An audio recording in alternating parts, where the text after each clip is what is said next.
ત્યાં તો વિકરાળ રૂપ લઈ ખાડ ખાડ ખાડ ખાડ દાંત કાઢી અને ભૂત સામે આવીને ઉભો રહ્યો. એટલે દેવા દાદાએ કીધું, ભાઈ તું તારા માર્ગે વહી જા, મને મારા માર્ગે જવા દે. ત્યારે ભૂત બોલ્યું, એમ જવા નહીં દઉં તો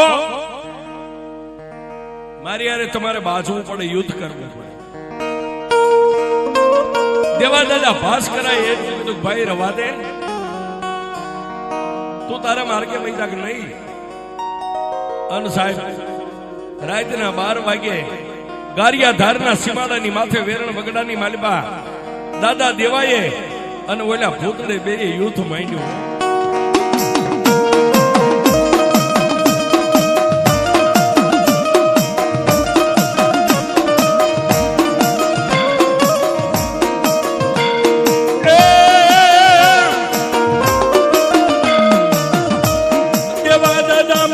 વિચાર કરે, મારી મુંજપરી મેલડીને યાદ કરે.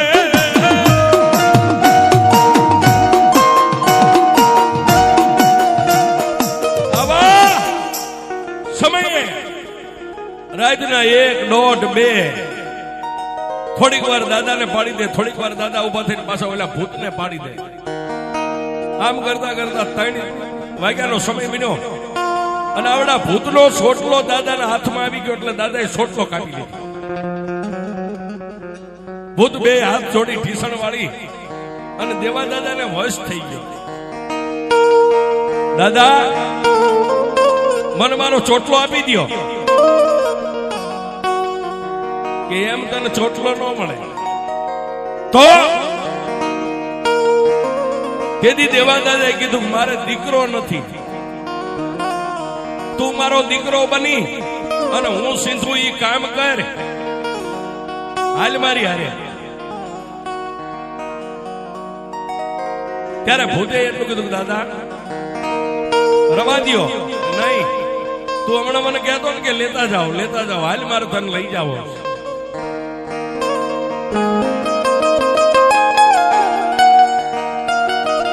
ત્યારે આવડા ભૂતે કીધું, તમારી યારે આવવું પડે. 12 મહિનાની શરત, 12 મહિના સુધી હું તમારા ઘરે રહીશ, તમે કયો એ કામ કરીશ, તમારા દીકરા તરીકે રહીશ. પણ 12 મહિના પછી જો મને સારું લાગશે તો રહીશ, નહીં 12 મહિને તમારે મને ચોટલો આપી દેવાનો.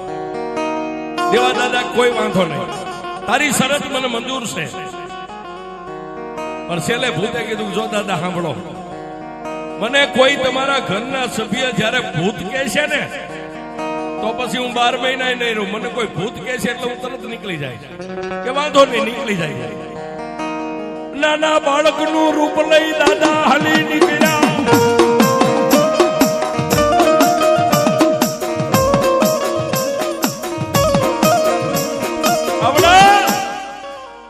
નાના બાળકનું લઈ રૂપ લઈ અને મોર દાદા વાહ્યા ભૂતડો ક્યાં આવ્યા? રૂપાવટીની માલિપા દી ઉગ્યો ત્યાં પોગી ગયા. દાદાના ઘરેથી પોતાના ધર્મપત્ની જાગ્યા એને જોયું, આ કોણ? કે આપણો દીકરો છે, હું એને કામ કરવા લાવ્યો છું, તું સીધી થોડી થોડીને કામ કરશે. બોલે માદીનો દીકરો નતો એટલે માદીએ રાજી થઈ ગયા, કોઈ વાંધો નહીં. રાજનેથી ભૂતડો કામ કરે. દાદા ખાદી વણાટનું કામ કરતા હતા. ભૂતડાને ગયા પસેડિયું માંડી વણવા, પસેડિયું વળી નાખે, સોતારા વણી નાખતો, સોતારા વણી નાખે. થોડી થોડી દાદાનું કામ કરે. મહિનો, 2 મહિના, 3 મહિના, 4 મહિના. ભાસ્કરા પરિવારના જે બીજા ખોઈડા હતા બધાની હારે હળી મળીને રહે. કોઈને ખબર નથી કે આ કોણ છે. આડોશી પાડોશી અરે ગામના માણસો અરે હારું વ્રતમાન કરે, જે સિંધે થોડી થોડીને કામ કરે. આમ કરતા કરતા 7, 8, 9, 10, 11 અને 12મો મહિનો બેહી ગયો છે. 12મો મહિનો બેહી ગયો. દેવા દાદા મનમાં વિચાર કરે, 12 મહિના એને મને દીકરા ઘોડે કામ કરીને આપ્યું છે. લાવીને આઠમના મારી માતાના નિવેદ કરું, ધારે આને કઈક નિવેદ આપું એ રાજી થાય. દાદાએ કામ સીંધ્યું, હું આવું તો આટલી પસેડીઓ બની નાખજે, કોઈ વાંધો નહીં. દાદા પાછી નવરાત્રીના દિવસો બે ગયા એટલે ઈના ઈ ગારિયાધારની માલમાં નિવેદ લેવા માટે ગયા. અને આ બાજુ ભૂતડાને એમ થઈ ગયું કે મને કોઈ ભૂત કહેતો નથી, મને દીકરા તરીકે માને છે, પણ મારે અહીંથી નીકળવું કેમ? એટલે પસેડી વણતો જે દોરાના ત્રાગડા લાંબા કરેલા હોય ને એમાંથી એક દોરાનો ત્રાગડો એને તોડી નાખ્યો. વણતા વણતા દેવા દાદાના ઘરેથી જે ડોસી માતા રોટલા ઘડતા હતા એને ભૂતને કીધું, માં તાર તૂટી ગયો, લાવો ને તાર હાંધી લઉં. હાથમાં રોટલો એટલે માજી ઉભા ન થયા. પછી એને બેઠા બેઠા હાથને લાંબા કર્યા 8 ફૂટ. અને ડોસીમાં રોટલો ઘડતા ઘડતા તાવડીમાં રોટલો નાખીને આવીને આમ જોયું, 8 ફૂટ જેના હાથ લાંબા. અને ડોસીમાંથી એટલું બોલાઈ ગયું, અરે મારા બાપ, આ તો કોઈ ભૂતડો છે.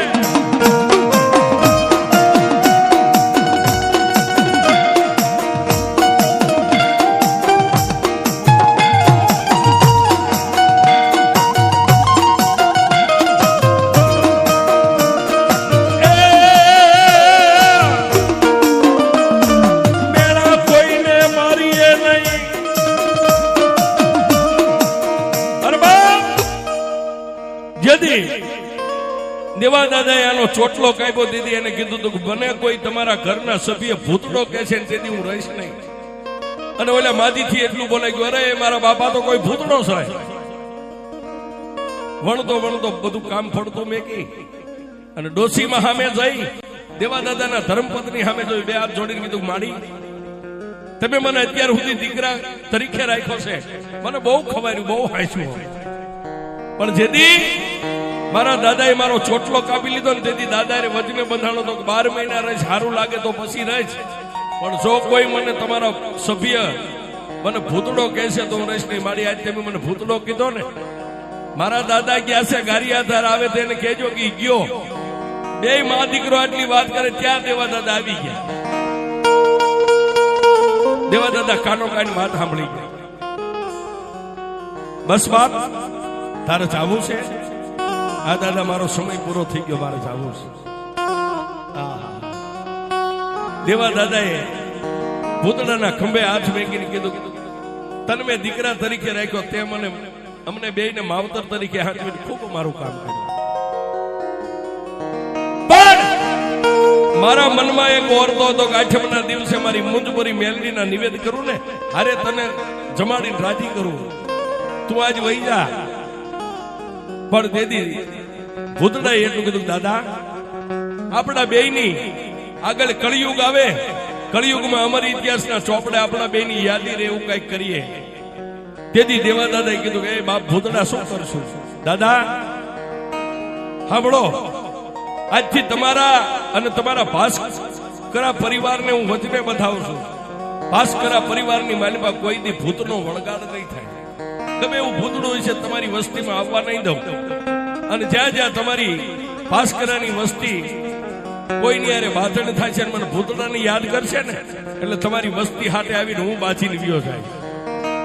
જાઓ, હું તમને વચન આપું છું. અને દાદા જયારે સંકટની વેળા આવે ને ત્યારે મને ભૂતડાની યાદ કરજો, હું આવીને ઉભો રહીશ. આહા સાહેબ, આટલું કહી અને દાદા જે એના ભાગના નિવેદ લાવ્યા હતા એને હાથમાં આપ્યા, નિવેદ ખોબામાં લઈને અદ્રશ્ય બની ગયો. પણ વાતની હવે મજા, વાત કરતા વાર લાગે.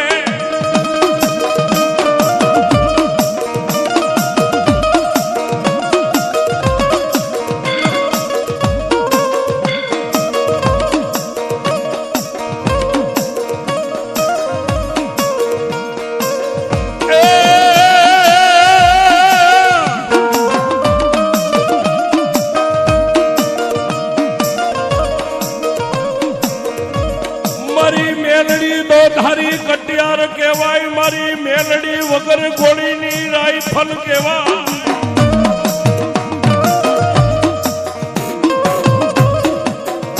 એ સાહેબ, ઓલો ભૂતડો તો નિવેદ લઈને એના માર્ગે વિયો ગયો, પણ માં મુંજપરી મેલડીની દેવા દાદા ભજન કરે, ભક્તિ કરતા કરતા કરતા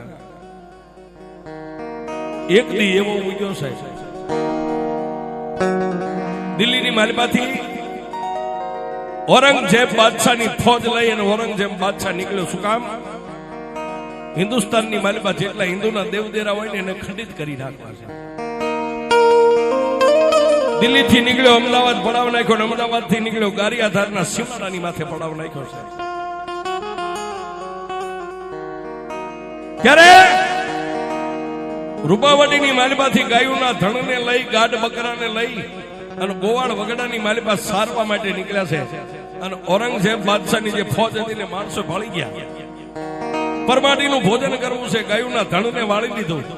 ગોવાળે આવી અને રૂપાવટી ગામના ચોકની માલિપા કે બી અવાજ કર્યો છે, કોઈ સુરવીર છે, કોઈ માનોલાલ, કોઈ ગવત્રીની વારે ચડે. રૂપાવટી ગામની માલિપા કાળો દેકારો ભાગી ગયો, ઢોલ મંડ્યા વાગવા.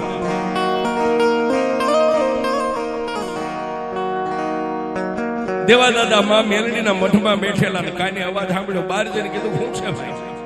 દાદા, કોઈ મોમેડિયન ફોજ આવી છે, ગાયોના ધણને વાળી ગઈ છે. ગડગડતી દોઢ મેગી માં મેલડીના મઠમાં જઈને તલવાર હતી, તલવાર મિયાનમાંથી કાઢી અને માં મેલડી પાસે રજા લેવા માટે બેઠા છે. મારી મેલડી રજા આપે નહીં.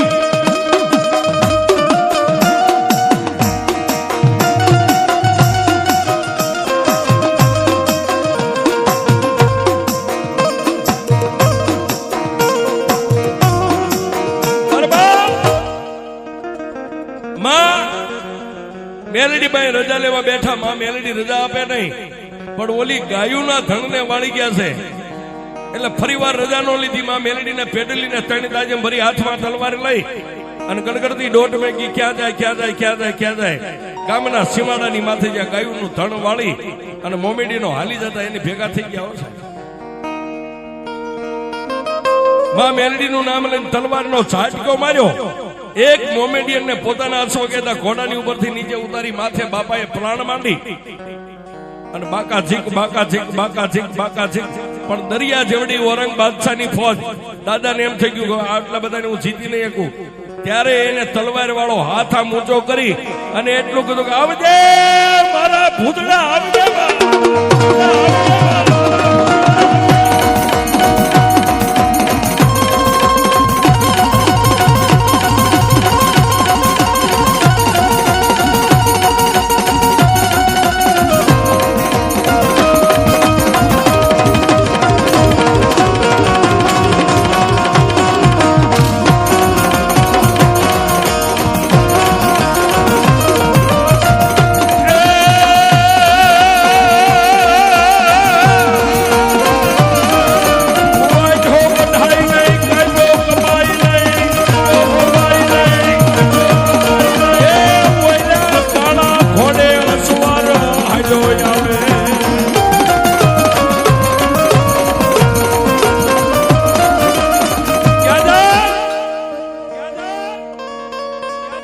કવિ કે વાઢો વઢાય નહીં, કાયબો કપાય નહીં, કાળા ઘોડાની માથે અસવાર, જેને કાળા બખ્તર પહેર્યું છે અને હાથની માલમાં બે હાથમાં તલવાર આવી અને દાદાના ઘોડા પાસે ઘોડાને ચડાવીને એટલું કીધું, કા દાદા, દાદા મૂંઝાતા નહીં, હવે હું આવી ગયો છું. સાહેબ ઈ ભૂતળાએ બે હાથે જે તલવારી હાંકી.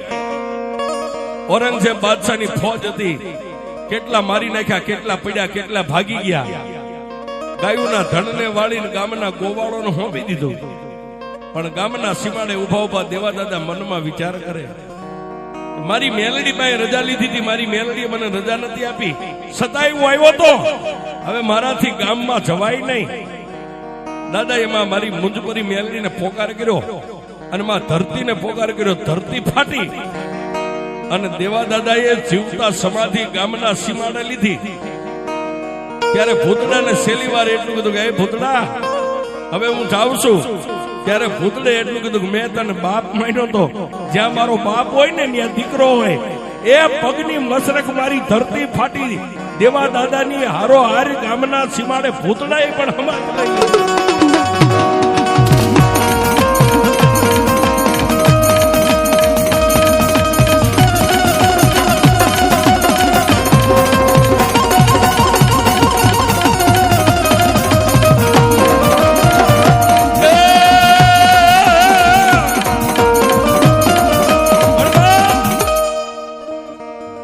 ગારિયાધાર અને રૂપાવટી આ બે ગામના સીમાડાની માથે ભાસ્કરા પરિવારના દેવાદાદાએ જીવતા સમાધિ લીધી, ભૂતળાએ સમાધિ લીધી.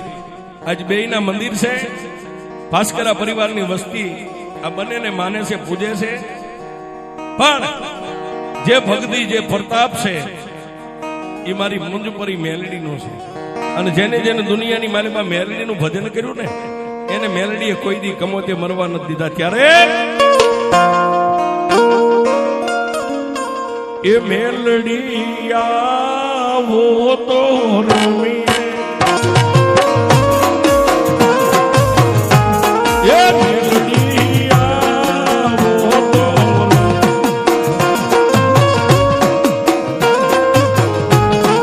મામને રમતાનો